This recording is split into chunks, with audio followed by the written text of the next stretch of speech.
بسم الله الرحمن الرحيم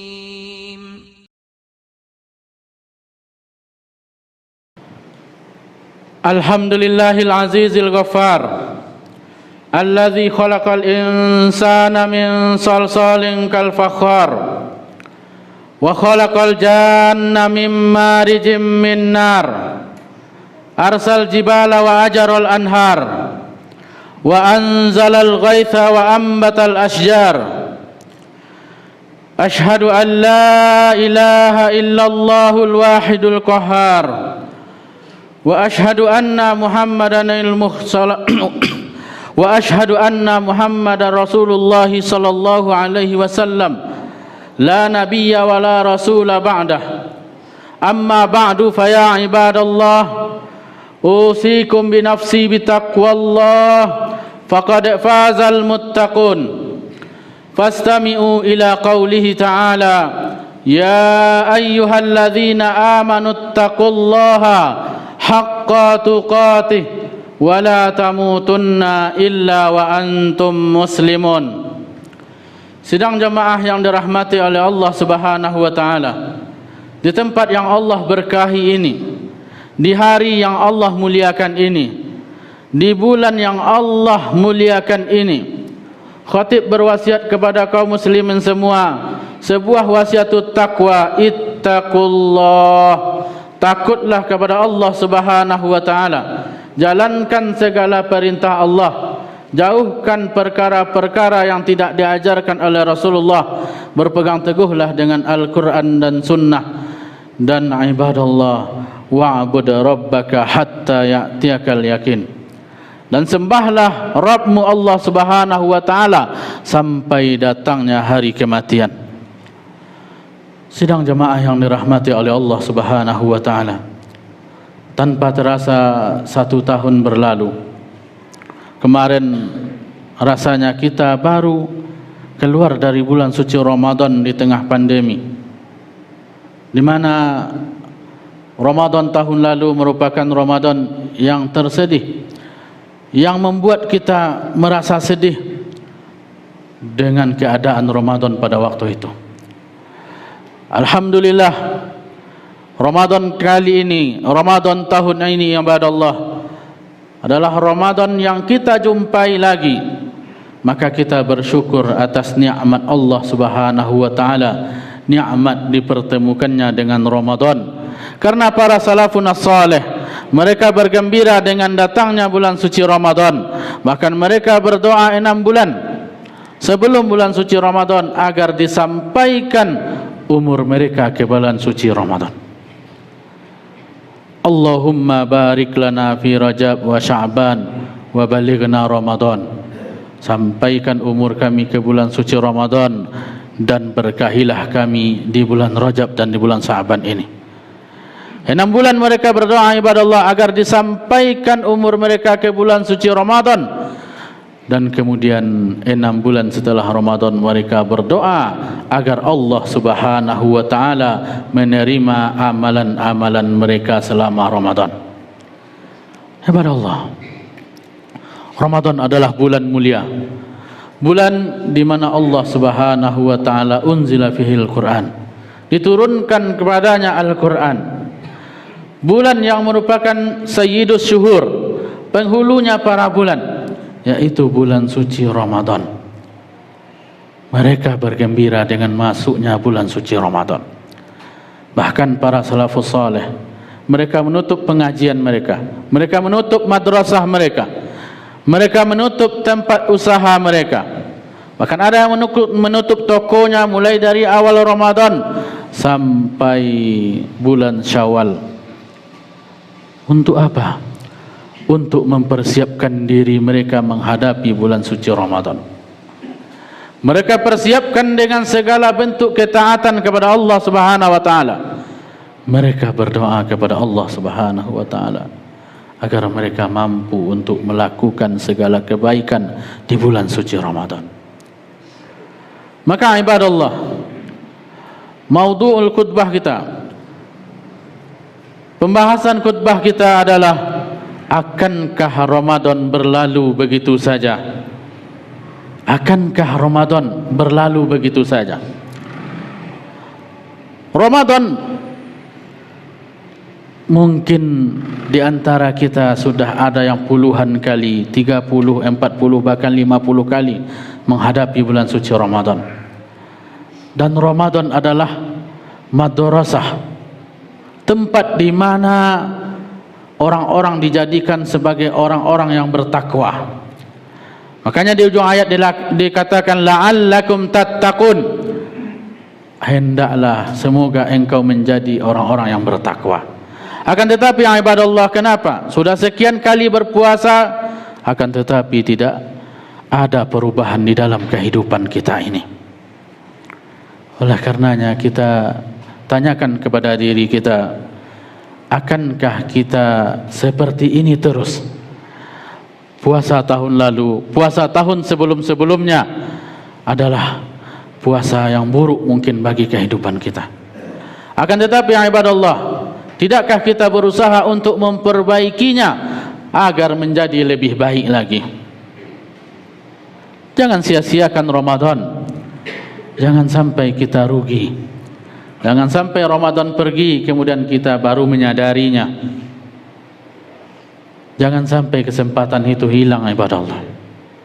Lihat orang yang rugi yang diceritakan oleh Rasulullah sallallahu alaihi wasallam di dalam hadis yang sahih. Seorang laki-laki yang berjihad, maju ke medan tempur dengan begitu gagah beraninya. Akan tetapi ternyata laki-laki ini tidak sanggup menahan derita luka yang dihadapinya. Maka dia pun mengakhiri kehidupannya dan kemudian dia tusukkan senjatanya ke arah dadanya. Dia mati bunuh diri. Padahal ibadah Allah, sebentar lagi dia akan masuk ke dalam surga. Sebentar lagi masuk ke dalam surga. Tetapi tidak sabar. Sia-sia. Lihatlah sejarah menceritakan bagaimana sia-sianya hidup seorang Abu Lahab. Abdul Uzza bin Abdul Muttalib, yang kita kenal dengan Abu Lahab, adalah paman kandung dari Rasulullah sallallahu alaihi wasallam. Dia hidup bersama dengan Rasulullah, satu nasab dengan Rasulullah. Dia adalah orang yang hidup di kota yang penuh dengan berkah, hidup di zaman yang mulia. Akan tetapi dia sia-siakan itu. Dia menentang Rasulullah sallallahu alaihi wasallam. Maka dia dikatakan oleh Allah Subhanahu wa taala, sayasla naran dzata lahab. Dia masuk, dia berangkat menuju neraka yang apinya bergejolak. Akankah kita menjadi orang yang sia-sia sebagaimana halnya Abu Talib, yang dia itu meyakini bahwa Nabi Muhammad sallallahu alaihi wasallam adalah utusan Allah Subhanahu wa taala. Dia meyakini apa yang dikatakan oleh anak saudaranya itu adalah sebuah kebenaran. Akan tetapi dia menolak kebenaran tersebut. Kenapa? Karena dia lebih takut terhadap celaan kaumnya. Karena dia lebih takut dianggap mengingkari agama nenek moyangnya. Sia-sia hidupnya, sia-sia pengorbanannya. Berapa besar jasa Abu Talib di dalam dakwah Rasulullah. Akan tetapi jasa itu tidak menolongnya dari siksaan pedih api neraka. Ibadah Allah, bulan Ramadan adalah bulan di mana kita mampu untuk memperbaiki diri. Ada kesempatan-kesempatan besar yang diberikan oleh Allah kepada kita. Maka di awal Ramadan ini kita ingatkan ibadah Allah, apa yang dikatakan oleh Imam Qatadah rahimahullah, man lam yughfar fi Ramadan lan yughfar fi ma siwa. Siapa yang tidak mendapatkan ampunan di bulan suci Ramadan, maka jangan pernah berharap di luar bulan suci Ramadan dia akan mendapatkan ampunan tersebut. Karena di bulan suci Ramadan Allah bukakan pintu maaf, pintu ampunan selebar-lebarnya. Tuftahu abwabul jinan, dibukakan pada waktu bulan suci Ramadan itu pintu-pintu surga. Wa tughliqu abwabun niran, dan kemudian pintu-pintu neraka ditutup oleh Allah Subhanahu wa taala. Ditutup. dibuka pintu surga. Artinya kebaikan-kebaikan hendaklah kita kejar. Pintu surga hendaklah kita kejar. Akan tetapi ibadallah, ada orang-orang yang dia itu justru ketika di bulan suci Ramadan Allah bukakan untuknya pintu surga selebar-lebarnya, akan tetapi dia berusaha untuk menutup pintu surga tersebut. Dia tinggalkan semua kebaikan-kebaikan. Ketika Allah tutup untuknya pintu neraka, tetapi dia memaksa untuk pintu neraka tadi terbuka. Ketika syaitan dibelenggu, maka dia berusaha untuk mendekati syaitan tersebut. Oleh karenanya ibadallah, kita manfaatkan momentum kita di bulan suci Ramadan adalah bulan ibadah. Bulan ibadah. Maka kita beribadah ibadallah tatkala amalan soleh dilipat gandakan oleh Allah Subhanahu wa taala. Ketika Allah Subhanahu wa taala sudah menjanjikan sebagaimana yang dikatakan oleh Rasulullah sallallahu alaihi wasallam di dalam hadis yang selalu kita dengarkan di setiap kali pengajian selama bulan suci Ramadan, di mimbar-mimbar ini kita selalu mendengarkan hadis ini. Maka hendaklah kita mengambil kesempatan ini. Jangan sampai hilang kesempatan. Jangan sampai hilang kesempatan untuk memperbaiki diri. Maka Ramadan inilah momen yang tepatnya. Lihat ibadallah, Rasulullah sallallahu alaihi wasallam mengatakan, man shoma ramadana imanan wa ihtisaba ghufira lahu ma taqaddama min dzambi. Siapa yang berpuasa pada waktu bulan suci Ramadan ikhlas dan sesuai dengan tuntunan Rasulullah sallallahu alaihi wasallam, maka diampuni dosa-dosanya yang sudah berlalu. Salah seorang sahabat bertanya kepada Rasulullah sallallahu alaihi wasallam, "Ayyu amalin afdal?"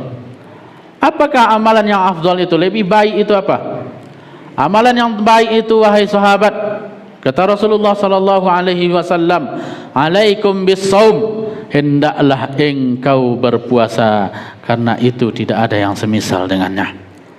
Orang yang berpuasa, puasa di sini bukan hanya habsu, bukan hanya menahan, bukan hanya menahan diri dari lapar, bukan hanya menahan diri dari rasa haus, akan tetapi puasa yang sebenarnya itu adalah puasa anggota tubuh kita dari segala bentuk kemaksiatan kepada Allah Subhanahu wa taala. Kita tahan diri kita dari ucapan-ucapan yang tidak baik. Kita tahan mata kita dari melihat yang buruk-buruk. Kita tahan kaki kita untuk melangkah ke arah yang buruk. Kita tahan tangan kita untuk melakukan sebuah keburukan. Itulah yang sebenarnya puasa yang membentuk karakter bertakwa.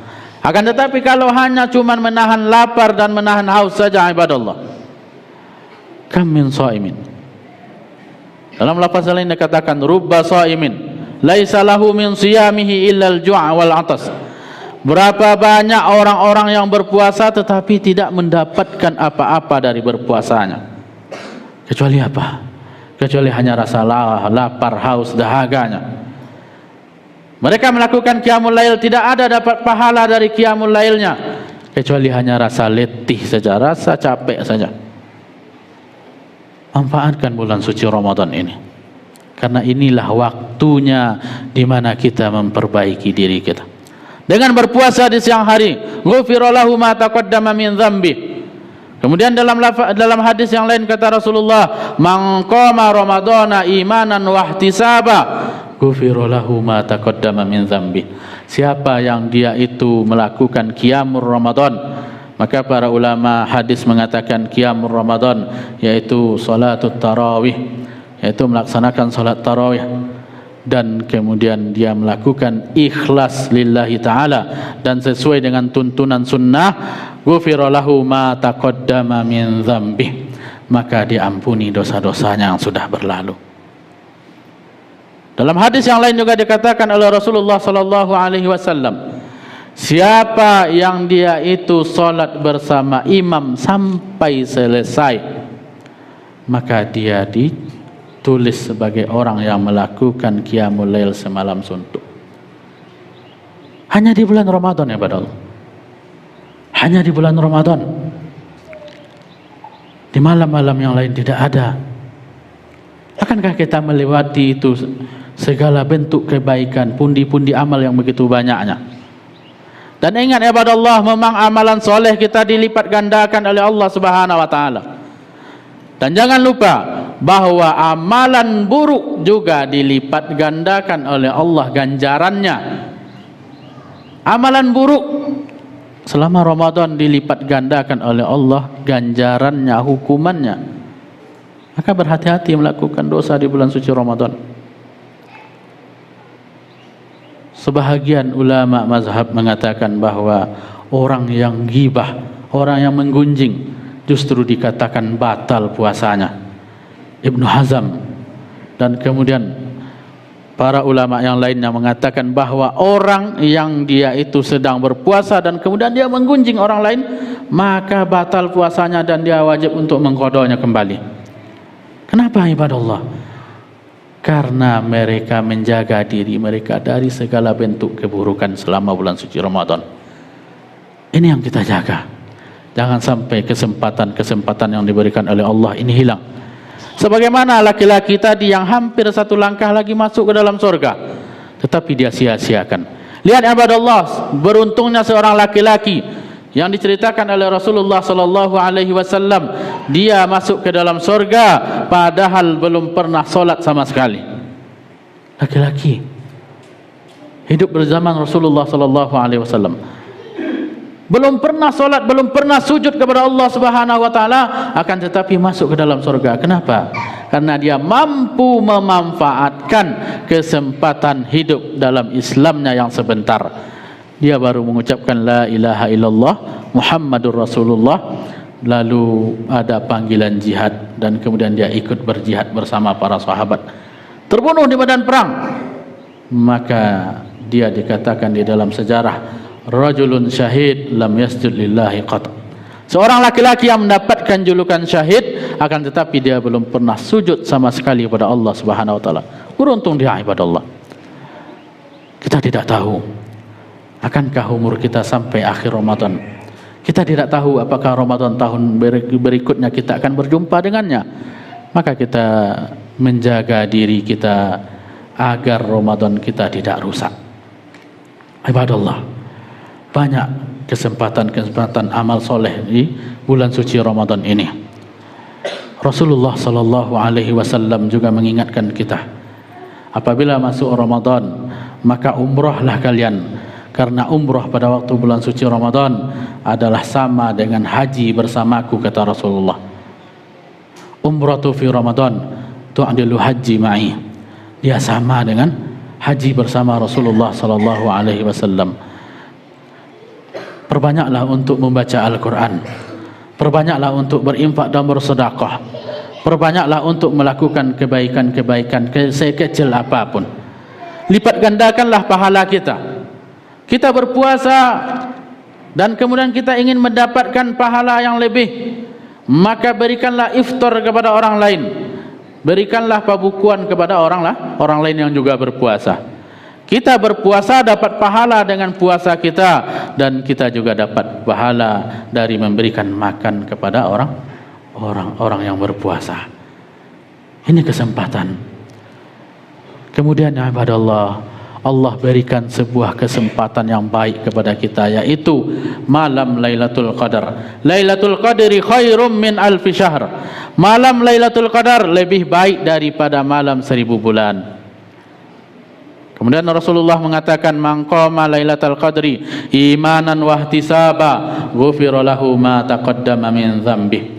Siapa yang melakukan qiyamul lail pada malam Lailatul Qadar, maka dia diampuni dosa-dosanya oleh Allah Subhanahu wa taala dengan syarat ikhlas dan mengikuti tuntunan sunnah Rasulullah sallallahu alaihi wasallam. Itulah Ramadan, kita memperbaiki diri kita. Itulah Ramadan, kita memperbaiki ke segala bentuk kerusakan-kerusakan yang sudah kita kerjakan selama ini. Oleh karenanya para salafus soleh, mereka menangis tatkala selesai bulan suci Ramadan. Di hari raya yang seharusnya mereka bergembira, mereka menangis. Ketika ditanyakan oleh sahabatnya, wahai fulan, kenapa engkau menangis? Bukankah hari ini adalah hari bergembira, hari bersukacita kita? Maka dia mengatakan, benar, shadaqata, engkau benar wahai sahabat. Walakinni abdun amarani rabbi an a'mala syai'a fala adri ayyuqbala amlah. Benar, hari ini adalah hari bahagia kita. Akan tetapi saya ini adalah seorang hamba yang Tuhan saya, Allah Subhanahu wa taala, menyuruh saya untuk melakukan sesuatu dan saya tidak tahu apakah amalan-amalan saya tadi, pekerjaan-pekerjaan saya tadi diterima atau tidak. Oleh karenanya ibadallah, di penghujung Ramadan nanti kita kembali mengingat diri kita, sudah layakkah kita dikatakan orang yang berhari raya? Karena Imam Ibn Rajab Al-Hambali mengatakan, laisal aid liman labisal jadid wa innamal aid liman ta'atuhu tazid wa laisal aid liman yujammilu nafsahu bil libasi war rukuba wa innamal aid liman ghufirat bihi dzunub. Bukanlah hari raya itu bagi mereka yang memakai pakaian baru, akan tetapi hari raya itu adalah bagi mereka yang liman ta'atuhu tazid, yaitu orang-orang yang ketakwaannya, ketaatannya kepada Allah Subhanahu wa taala bertambah. Oleh karenanya Ka'ab bin Malik mengatakan, kalau ada orang yang berpuasa dan kemudian di dalam dirinya itu tidak ada keinginan untuk kembali lagi kepada maksiat, dia berpuasa dan kemudian di dalam hatinya tidak ada lagi keinginan untuk bermaksiat, setelah selesai bulan suci Ramadan nanti, maka fasyamuhu makbul, maka puasanya adalah puasa yang diterima.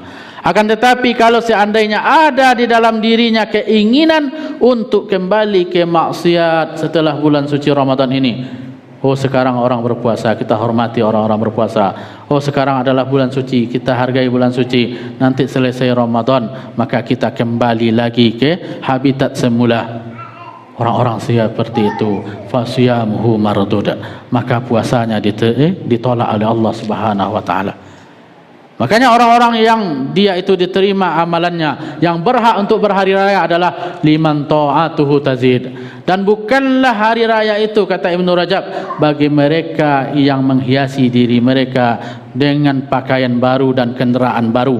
Akan tetapi yang dikatakan dengan hari raya itu adalah liman ghufirat bihi dzunub, bagi mereka yang dosanya diampuni oleh Allah Subhanahu wa taala. Siapa itu? Seperti yang dikatakan oleh Rasulullah tadi, man qama ramadana, man shoma ramadana, orang yang dia itu qiyam, orang yang dia itu berpuasa, maka itulah ghufira lahu ma taqaddama min dzambi. Maka ibadallah, jangan sampai Ramadan kita ini sia-sia. Manfaatkanlah waktu kita ini, manfaatkanlah kebaikan kita, lupakanlah segala bentuk godaan-godaan yang akan menggoda kita. Ingat ibadallah, ahsin fima baqa yaghfirullahu laka fima madha. Perbaikilah sisa umurmu. Mungkin Ramadan sebelumnya adalah Ramadan yang mungkin tidak optimal dan maksimal bagi kita, maka pada waktu ini ahsin, perbaikilah sisa umur kita ini. Maka akibatnya apa ibadallah? Kalau kita mampu memperbaiki sisa umur ini sebelum nafas kita sampai di tenggorokan nantinya, yaghfirullahu laka fima madama, maka Allah Subhanahu wa taala akan mengampuni segala dosa-dosamu yang telah berlalu. Semoga Ramadan ini adalah Ramadan yang lebih baik daripada tahun-tahun sebelumnya. Fa'tabiru ya ulil albab la'allakum turhamun. Syukran ya Rabbi, syukran. هديت قلبي شكرا.